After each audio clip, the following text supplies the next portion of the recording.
విష్ణు రూపాయ నమశివాయ.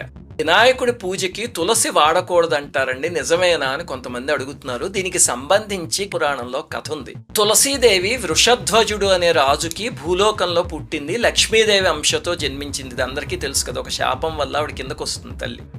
అయితే లక్ష్మీదేవి అంశతో పుట్టడం వల్ల చిన్నప్పటి నుంచి మహావిష్ణు అంటే అపారమైన ప్రీతి. ఎలాగైనా ఆయన్నే వివాహం చేసుకోవాలని ఆకాంక్ష. దానికోసం తపస్సు ప్రారంభించింది.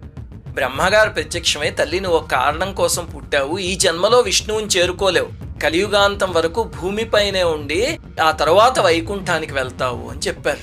అప్పుడు ఆమె బాధపడి, స్వామి తపస్సు చేసింది ఆ కారణం కోసం అంటే, సరే బాధపడకు, ఈ జన్మలో కూడా విష్ణువాంశ ఉన్న ఒక అతన్ని పెళ్ళాడతావు అని వరం ఇచ్చి స్వామి అంతర్ధానం అయిపోయారు. ఇంకప్పటి నుంచి విష్ణు అంశ ఎవరిలో ఉంది అని ఆవిడ అన్వేషణ మొదలుపెట్టింది. ఒక వినాయక చవితికి మహర్షులందరూ నదిలో స్నానం చేసి మట్టితో స్వామి ప్రతిమ చేసి దాన్ని